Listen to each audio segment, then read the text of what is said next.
ওদের ছোট কথা আপন মনে মাছ ধরছিল, ওই মেয়েটা ঠিক এত বড় একটা ঢিল এরকম ছুঁড়ে মেরেছে।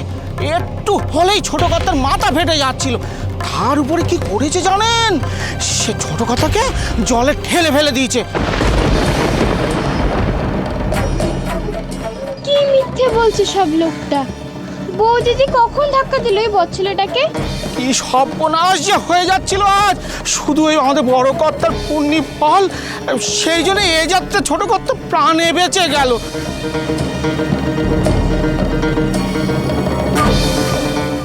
তোমার তো ভারী সাহস বাবু, ওইটুকানি এক কোমর জলে হাবুডুবু খাচ্ছিল। নদীতে পড়লে না জানি কি হতো। আচ্ছা, পুকুরের জল খেয়েছো নাকি? বেশ হয়েছে, বেশ হয়েছে। তুমি তো দেখছি সুবিধের মেয়ে নও বাছা। আমার ছেলেটাকে একেবারে জলে ডুবিয়ে মারতে চাইছিলে।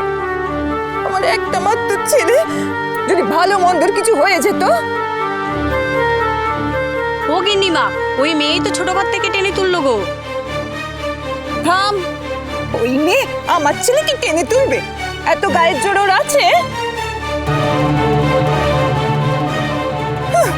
তোর আর ওর হয়ে সাফাই কাশনি। সব কাজে গায়ের জোর লাগে না গো, মনের জোর থাকলেই হয়। থামো দেখি, খুব কথা কইতে শিখেছো। হ্যাঁ, আমার ছেলের যদি কিছু হতো না, তোমাকে ছেড়ে দিতাম না।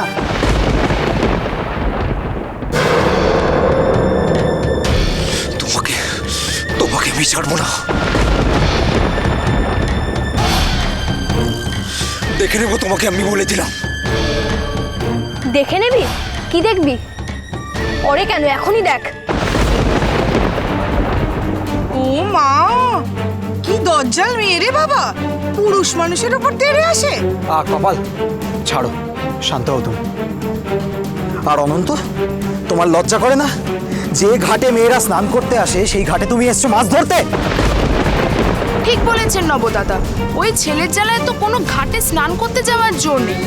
আমরা এতদিনে যা করতে পারিনি, একদিনে আপনার বউ তা করে দেখিয়ে দিল। এরপর আর যদি এই পুকুর পাড়ে কোনোদিনও তোমাকে দেখি, তাহলে কিন্তু তোমার কপালে অশেষ দুঃখ আছে অনন্ত, এই আমি তোমায় বলে দিলাম। ঠিক আছে, ঠিক আছে, আসবে না আমার বাচ্চা। আমার ছেলেটা একটু মাছ ধরার শখ, তাই একটু পুকুরে ছিপ ফেলেছিল, তার জন্য এত কথা। বলি কেন, আমাদের কি পুকুরের অভাব আছে? চল দেখি বাবা, চল, ওঠ। আর আসবি না তুই এখানে, ওঠ, ওঠ বলি, ওঠ। এদের তো দেখছি তোকে একবারে মেরেই ফেলবে কোনদিন। মারলে কি আর বাঁচাতো গো গিন্নিমা? এই মেয়ে না হয় বাঁচিয়েছে। চল দেখি বাবা, চল। আর তোকেও বলি হারি, তোরও আর যেখানে সেখানে মাছ ধরার স্বভাবটা গেল না। চল ছোট কথা, চল। আপনি আমার সাথে আসুন, চলুন তো, চলুন চলুন। আমরাও আর দাঁড়িয়ে থাকি কেন, চলো দেখি। আজ আমার বাজারটার একটা বড় পাড়া গেল। মা গো মা, মা গো মা, এই বই বা কেমন? শুধু শুধু পুরুষ মানুষের সঙ্গে অশান্তি করতে যায়। হ্যাঁ গো বাচ্চা, তোমার কি লজ্জা ভয় বলে কিছু নেই? হ্যাঁ, চলো কপাল, বাড়ি গিয়ে স্নান করে নেবে। আমি কি কিছু ভুল করলাম? না কপাল, তুমি কোনো ভুল করনি, চলো।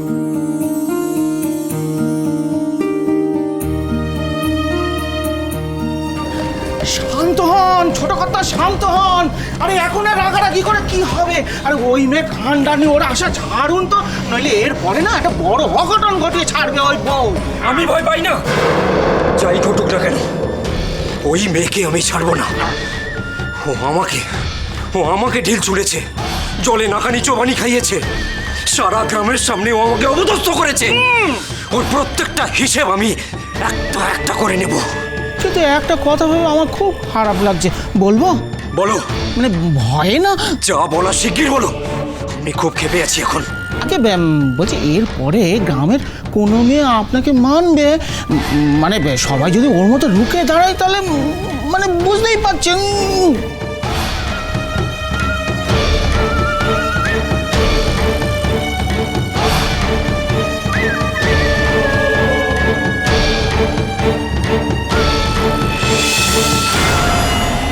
200 বছর ধরে হিমালয়ে তপস্যা করে সিদ্ধি লাভ করেছি, আর তারপর স্বয়ং মায়ের আদেশে নেমে এসেছি সমতলে। বাবা, জয় বাবা, জয় বাবা।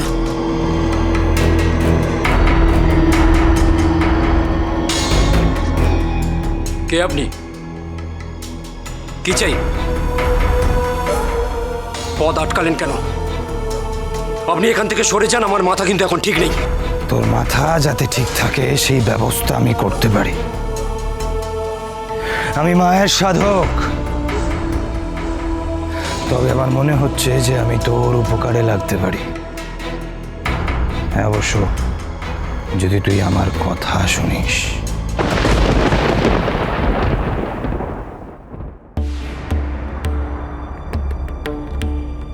কি হয়েছে কিরে গৌরী? কি আর বলবো বলো তো মা, তোমার এই বউয়ের কাণ্ড। কাজটা কিন্তু তুমি মোটেই ভালো করনি কপাল। ভুলে যেও না তুমি বউ মানুষ, আর শর্মা পরিবারের বউয়ের একটা মান সম্মান বোধ থাকা উচিত। আর মান সম্মান সেসব তো আজ একগা লোকের সামনে ধুলোয় মিশে গেছে। দিদি, তোমার এই বউকে কিন্তু ঘরে দরজা বন্ধ করে রেখে দেওয়া উচিত। এসব কি শুনছি বৌমা? তুমি না আজকে ভোরবেলায় গায়ে মাথায় জল দিয়ে শপথ করেছো কোনো অন্যায় কাজ করবে না, ভুল কাজ করবে না, আর আজকেই সবটা ভুলে গেলে? কিন্তু মামিমা, অনন্তও কিন্তু মোটেই ভালো ছেলে নয়। ভালো ছেলে নয় বলে তাকে জলে চোবাবে? কি মুশকিল, তোমরা তো কেউ বুঝতেই চাইছো না। আমাদের পুকুরে জলই তো নেই, আর তাছাড়া অনন্ত একখানা বোকা। এত বড় একখানা ছেলে কি করে এক কোমর জলে ডুবে যাবে বলো দেখি? গণেশ, ডুবে যাবার ভয় থাক আর নাই থাক, এটা কোনো ভালো মেয়ের কাজ না, অত্যন্ত অন্যায় কাজ হয়েছে। শ্যামা, আর কখনো পুকুরে নাইতে যাবি না। আমি ভালো মেয়ে নই, এটা তুমি বলতে পারলে মা? আমি কি অন্যায় কাজটা করেছি? এই এত কিছুর পরেও তুমি বুঝতে পারছো না যে তুমি কি অন্যায় করেছো?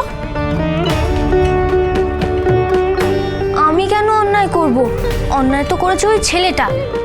কাপালি ঠাকুর যেমন দোষ করলে শাস্তি দিত, আমিও তেমন ওকে শাস্তি দিয়েছি গুলতি মেরে।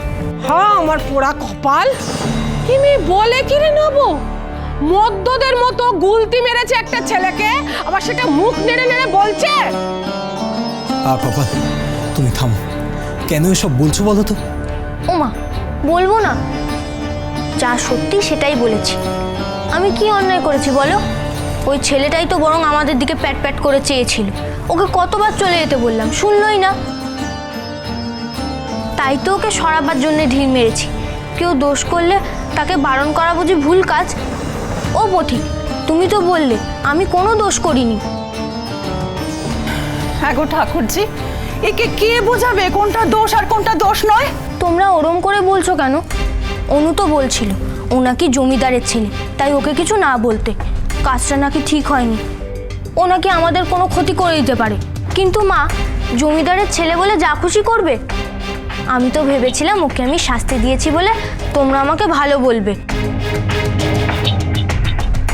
নিজেদের ক্ষতির ভয়ে অন্যায়ের প্রতিবাদ না করা বুঝি ভালো মেয়ের লক্ষণ? ওরে, পর পুরুষের সাথে ঝগড়া মারামারি করা ভালো মেয়ের লক্ষণ নয়। এটা তো তোর দুর্নাম ছড়াবে। এটা কি তুই বুঝিস না? মা গো মা, ঠাকুরজি আর কত বোঝাবে এই বউকে? সবে তো কলির সন্ধে, এরপর দেখো আরো কত কি করে এই বউ। আমি কিন্তু বলবো বৌদিদি যা করেছে একেবারে ঠিক কাজ করেছে। বদের ধারী ওই অনন্তটা, এরপরে বোধহয় আর আমাদের ঘাটাতে সাহস পাবে না। এই থাম তো তুই। অনন্ত ভালো ছেলে না খারাপ ছেলে সেটা বোঝার জন্য গায়ের মাতব্বররা রয়েছে। তোকে মাতব্বরি করতে কে বলেছে? আর ওই ছেলেটা মিছে কথা বলছে, আমি ওকে জলে ঠেলে ফেলে দিইনি।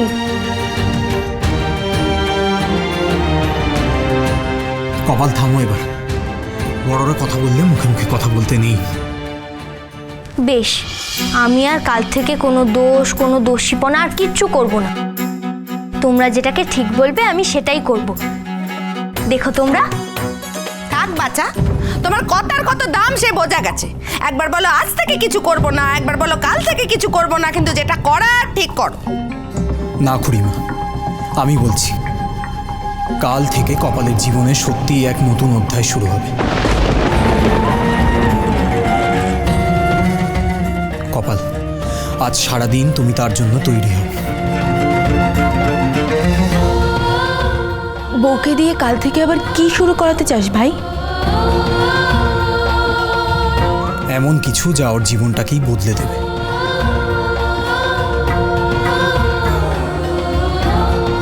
সেটা কি গো, বলো না, কি হবে কাল? সেটা কাল সকাল হলেই তুমি জানতে পারবে। কালকের জন্য অপেক্ষা করো।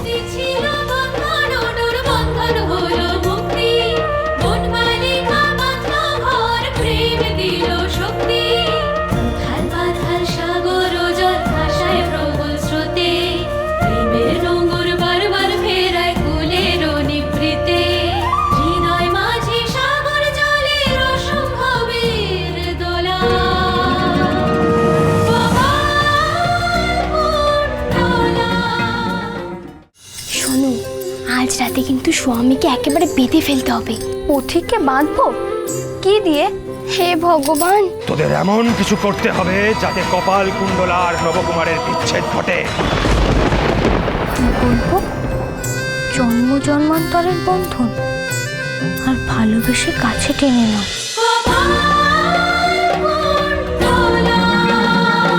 চলো চলো চলো চলো পাল্টাই।